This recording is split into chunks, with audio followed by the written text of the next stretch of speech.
आज हम अध्यारोपण के सिद्धांत पर आधारित कुछ आंकिक प्रश्न करेंगे। क्वेश्चन, स्मॉल ए भुजा का एक समबाहु त्रिभुज है ABC, जिसके तीनों शीर्षों पर समान आवेश स्मॉल क्यू रखा है। समान आवेश स्मॉल क्यू रखा है, तो बिंदु C पर स्थित आवेश पर अन्य दो आवेशों के कारण लगने वाला बल। Find F net on charge at C। मतलब प्रश्न समझ गए होंगे कि स्मॉल ए भुजा का एक समबाहु त्रिभुज है, इसके तीनों शीर्षों पर समान आवेश स्मॉल क्यू रखा है। तो बिंदु C पर स्थित आवेश पर अन्य दो आवेशों के कारण लगने वाला बल ज्ञात करना है। यानी find F net on charge at C। तो देखिए कैसे करें। बिंदु C पर स्थित आवेश पर बिंदु A पर स्थित आवेश भी बल लगाएगा, यानी अध्यारोपण के सिद्धांत की जरूरत पड़ेगी दो से अधिक आवेशों की उपस्थिति में, और ये भी बल लगाएगा। जैसा कि हम अध्यारोपण के सिद्धांत में पढ़ चुके हैं, बिंदु A पर स्थित आवेश बिंदु C पर स्थित आवेश को प्रतिकर्षित करेगा, और बल का नाम क्या होगा? FCA vector. इसी प्रकार बिंदु B पर स्थित आवेश बिंदु C पर स्थित आवेश पर फोर्स लगाएगा, FCB वेक्टर। अब इन दोनों का रिजल्टेंट चाहिए, तो इनके बीच में कोण की जरूरत पड़ेगी। तो ये कोण कितने डिग्री? 60 डिग्री। निकालें कूलाम के नियम से FCA वेक्टर बराबर K Q1 Q2 upon R square, यानी K Q मल्टीप्लाई Q, यानी K Q square upon A square. Direction AC के अनुदिश अर्थात A से C की ओर, AC के अनुदिश, AC के अनुदिश। इसी प्रकार दूसरा फोर्स निकालें, FCB वेक्टर बराबर K, इसके कारण Q मल्टीप्लाई Q, यानी K Q square upon A square. Direction BC के अनुदिश, यानी BC के, यानी B से C की ओर, BC के अनुदिश। ओके, अब इन दोनों बलों के मध्य कोण कितने डिग्री का है? 60 डिग्री का है। ये आप जानते होंगे, साइड बता रहा हूं मैं। दो वेक्टर हैं, ये A वेक्टर और ये B वेक्टर, और इनके मध्य कोण कितना है? थीटा। तो इनका रिजल्टेंट निकालते थे अपन, फॉर्मूला निकाला था R बराबर under root A square plus B square plus 2AB cos theta, यानी वेक्टर A व वेक्टर B के बीच का कोण। ओके, तो इस लॉजिक को अपन अप्लाई करते हैं यहां पर। चूंकि FCA वेक्टर व FCB वेक्टर के मध्य कोण बताइए कितने डिग्री? 60 डिग्री। के मध्य कोण 60 डिग्री है। अतः बिंदु C पर स्थित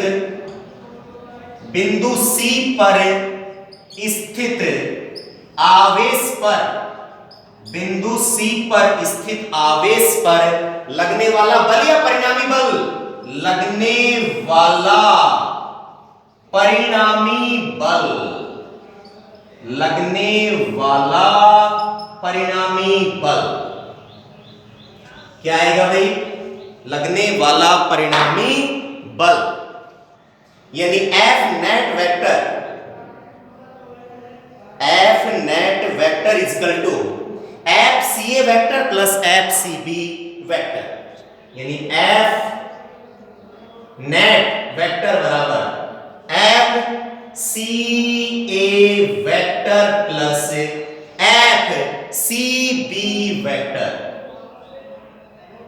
इसका मतलब तो समझते हो ना, FCA का मतलब क्या है, बिंदु C पर स्थित आवेश पर बिंदु A पर स्थित आवेश के कारण लगने वाला बल। इसी प्रकार FCB का मतलब, जैसा कि मैंने पिछले लेक्चर में आपको बताया था इसकी थ्योरी, कि बिंदु C पर स्थित आवेश पर बिंदु B पर स्थित आवेश के कारण लगने वाला बल, जैसे मैंने F12 और F21 आपको बताया था।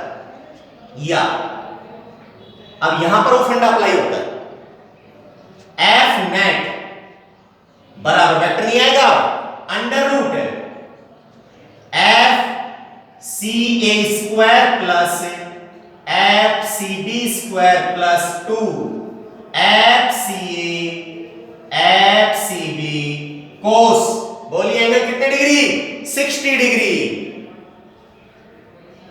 60 डिग्री। अब देखिए दोनों आपस में बराबर है, दोनों आपस में बराबर है, यानी मैं कह सकता हूं, यह मान रख दीजिए, कोई दिक्कत नहीं है, FCA बराबर है FCB, FCA बराबर FCB। तो F नेट चाहो तो आप अलग अलग मान भी रख सकते हो, नो प्रॉब्लम। तो मैं मान लेता हूं, क्या तो CA मान लो या CB, FCA square plus FCA square plus 2FCA FCA cos 60 degree multiply 1/2, cos 60 की वैल्यू 1/2, तो 2 से 2 cancel, FCA square into FCA, sorry FCA into FCA square, तो 1 2 और ये 3, तो F नेट बराबर √3 FCA स्क्वायर, आप CB भी कह सकते थे या बराबर आप F भी मान सकते थे।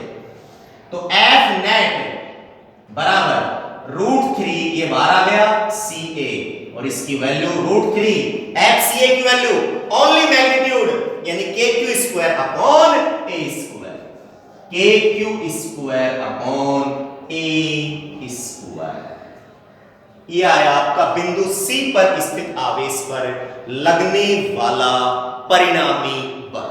ओके, नोट कर लीजिए।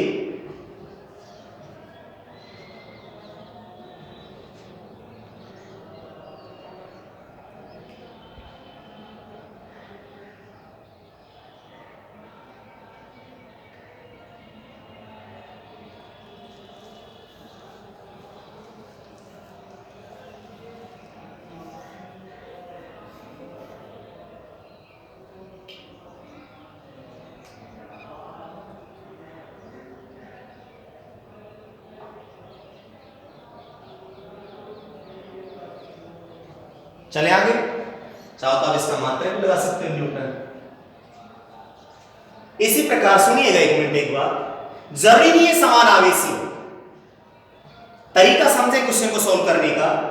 यहां पर क्यू भी हो सकता है, यहां पर -q + q, यानी कुछ भी हो सकता है। मेरा कहने का मतलब, जैसे फॉर एग्जांपल कोई क्वेश्चन आपको बना दे कि 1 मीटर भुजा का एक समबाहु त्रिभुज है जिसके तीनों शीर्षों पर क्रमशः 1 माइक्रोकूलम, 2 माइक्रोकूलम व 3 माइक्रोकूलम के आवेश रखे हैं। तो 3 माइक्रोकूलम के आवेश पर शेष अन्य 2 आवेशों के कारण लगने वाले परिणामी बल की गणना कीजिए। तो सारे क्वेश्चन इसी मेथड से सॉल्व होंगे। ओके, जरूरी नहीं बिंदु C पर, अगर बोलता बिंदु A पर, ध्यान दीजिए, समझ लीजिए, थोड़ा सा समझ में आ गया वो तो आप कर पाओगे।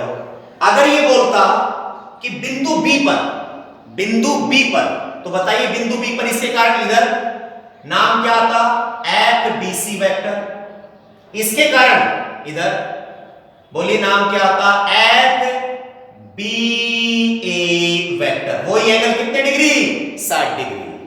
इसी प्रकार तरीका समझे प्रश्न सॉल्व करने का।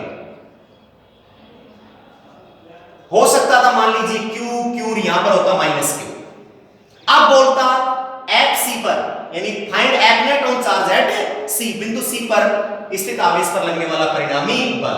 बोलिए अब ये Q और ये -Q, यानी मेरा कहने का मतलब ये है कि ये Q इस -Q को क्या करेगा, अट्रैक्ट करेगा, अपनी ओर आकर्षित करेगा, अपनी ओर आकर्षित करेगा। क्या नाम दूं, FCA vector, FCA vector.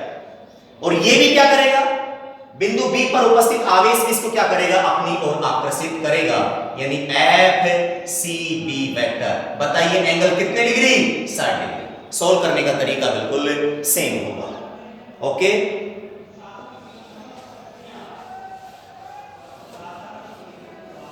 Next question. ये सभी क्वेश्चन अध्यारोपण के सिद्धांत पर आधारित है। जिसने हमारी कल की क्लास ली होगी वो इनको कर पा रहा हो।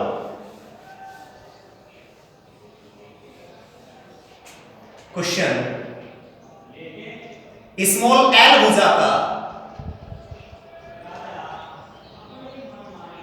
स्मॉल एल भुजा का एक वर्ग है ए बी सी डी।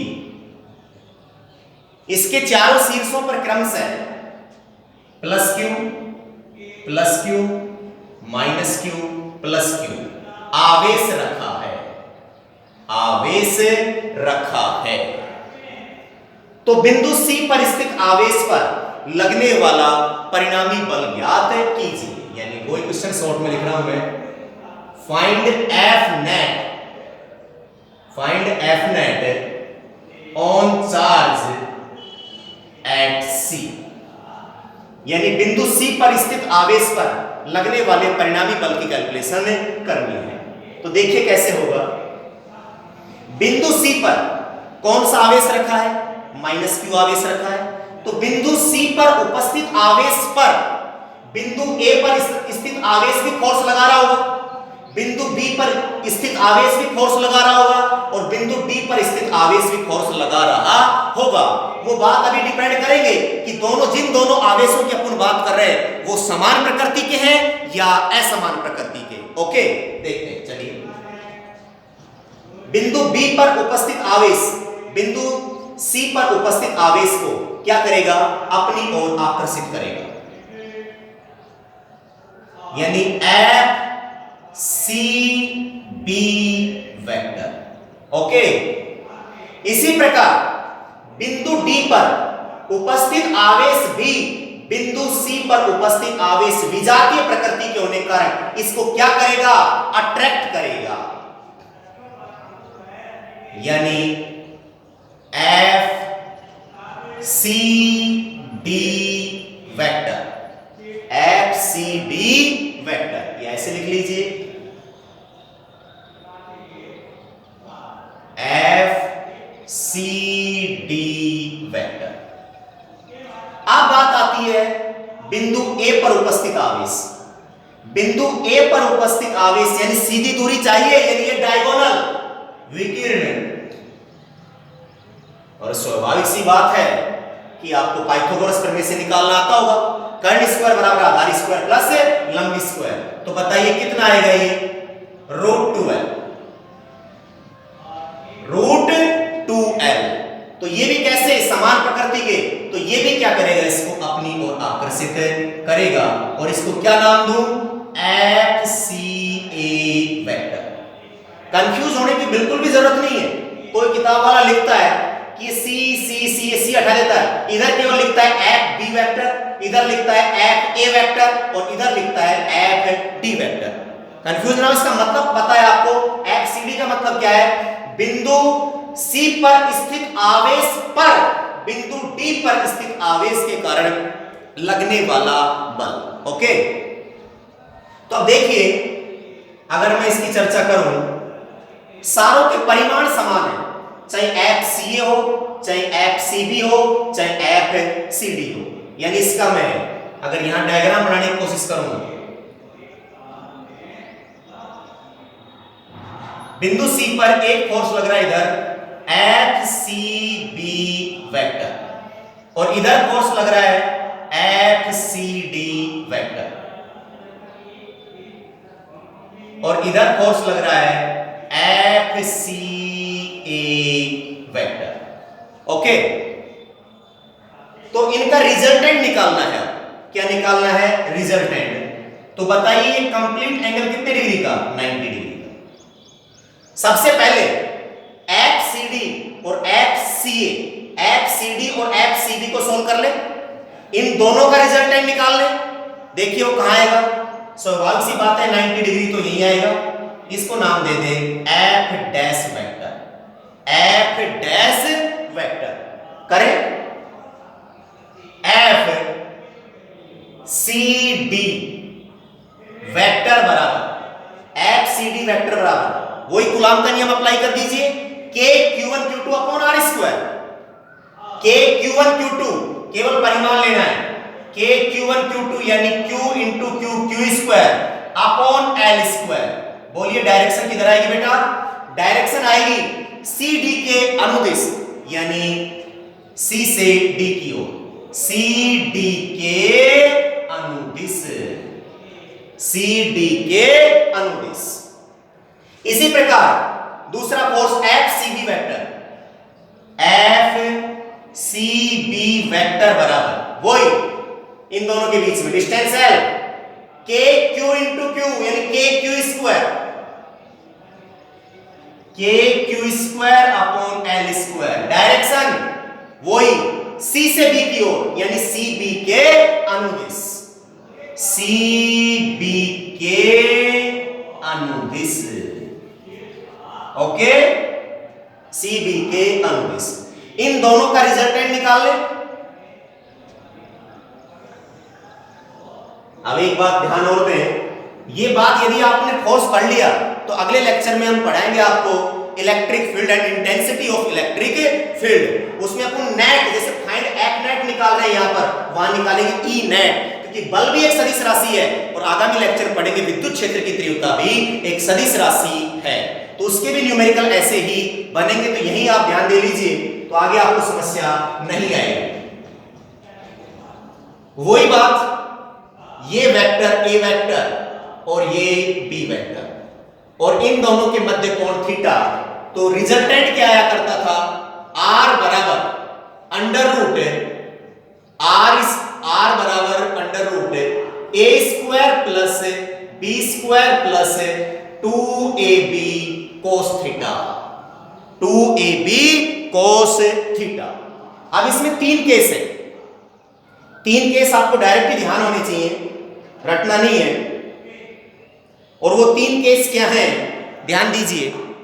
जब दोनों सदिश एक ही दिशा में हो, जब दोनों सदिश एक ही दिशा में, यानी ए वेक्टर भी इधर ही और बी वेक्टर भी इधर ही, तो बोलिए इन दोनों के मध्य एंगल कितने डिग्री? 0 डिग्री। तो जब इन दोनों के मध्य एंगल 0 डिग्री, तो यहां पर cos कितने डिग्री? cos 0 डिग्री, और cos 0 की वैल्यू कितनी? 1। तो रूट के अंदर आएगा a square plus b square plus 2ab, और अंदर बनेगा a प्लस b का होल स्क्वायर। तो इसका फॉर्मूला निकल के आएगा फाइनल r बराबर a प्लस b, r बराबर a प्लस b। डायरेक्ट ध्यान होना चाहिए दोनों सदिश एक ही दिशा में या दोनों के मध्य एंगल 0 डिग्री हो।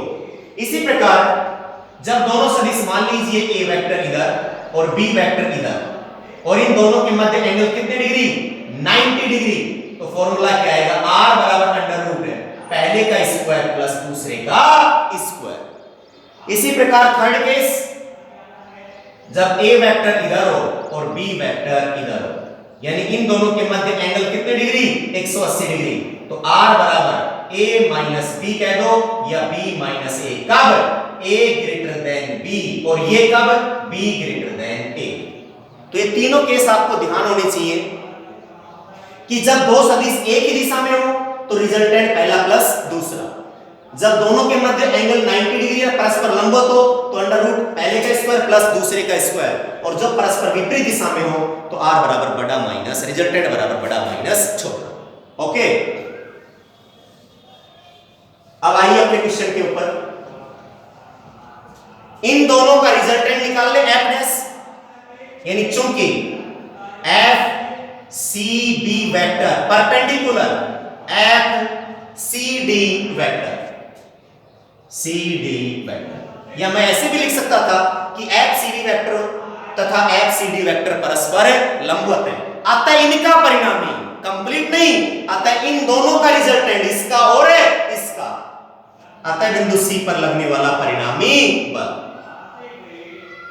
यानी एफ डैश वेक्टर बराबर F C B vector plus F C D vector. हमेशा स्टार्टिंग में यही लिखें, यहां कभी स्टार्टिंग माइनस नहीं आएगा, स्टार्टिंग में माइनस नहीं आएगा। अब फॉर्मूला अप्लाई होगा वही, एफ डैश बराबर under root F C B square plus F C D square plus 2 F C B into F C D into cos 90 degree. तो बताइए, डायरेक्ट भी आपको मैंने बताया अभी, तो एफ डैश बराबर अंडर रूट वेक्टर मत लगाना हो, F C B square plus F C D square.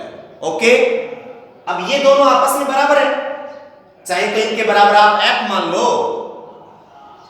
चूंकि एफ सी बी बराबर एफ सी डी बराबर एफ। ओके, तो मैं कह सकता हूं एफ डैश बराबर under root F square plus F square, या चाहो तो एफ सी बी मान लो चाहे एफ सी डी मान लो, F square plus F square, तो एफ डैश बराबर अंडर रूट 2 एफ स्क्वायर और एफ डैश बराबर रूट 2 एफ। ओके, कितना आया, एफ डैश बराबर रूट 2 एफ, यानी इन दोनों फोर्सों का रिजल्टेंट आ गया एफ डैश वेक्टर।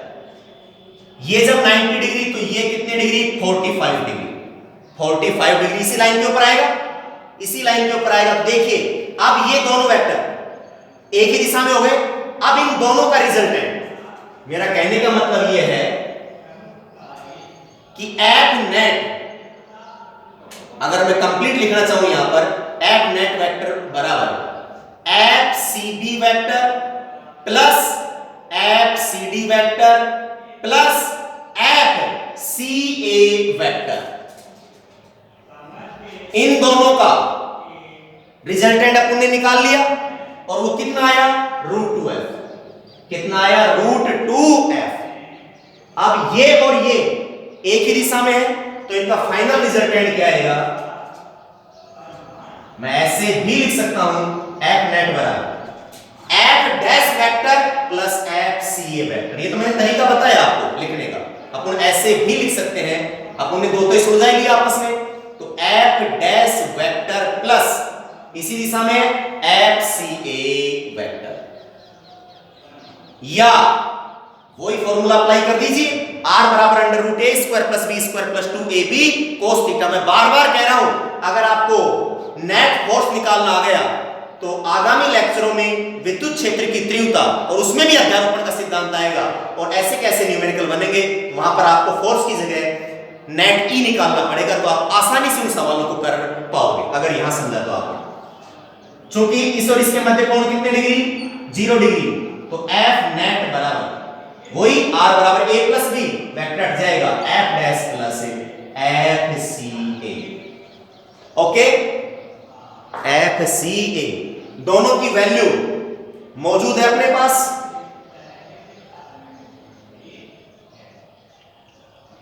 देखिए कैसे, एफ डैश अवेलेबल है, यानी एफ नेट बराबर एफ डैश की वैल्यू रूट 2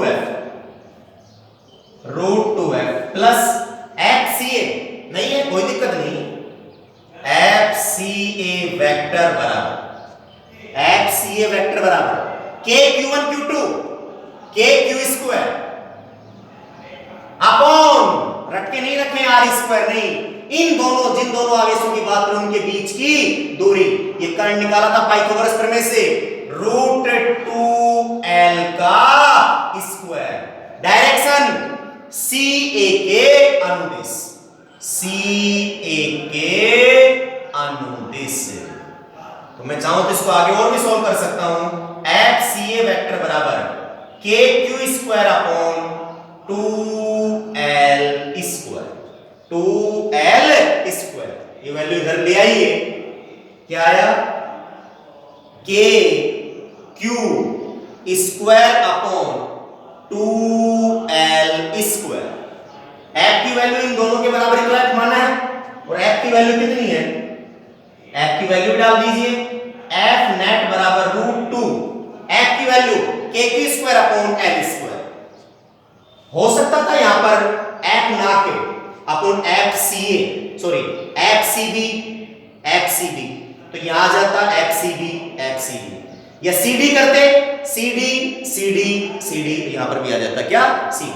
इसी से कंफ्यूज ना हो, तो इसी के बराबर है √2 का √2 KQ² upon M², okay, plus KQ² upon 2L²। आगे सॉल्व हो सकता है, बोलिए क्या कॉमन आ रहा है इसमें से, F नेट बराबर KQ² अपॉन L², क्या बचता है √2 प्लस 1/2।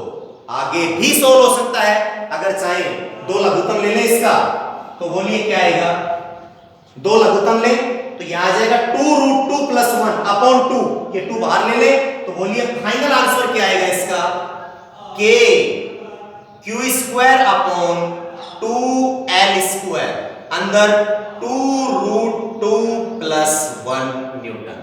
Final answer. बिंदु C पर स्थित आवेश पर, बिंदु C पर स्थित आवेश पर जो 3 आवेश बच गए, इनके कारण इतना बल लगेगा, KQ² upon 2L², कोष्टक 2√2 plus 1, 2√2 plus 1 मिटा दे।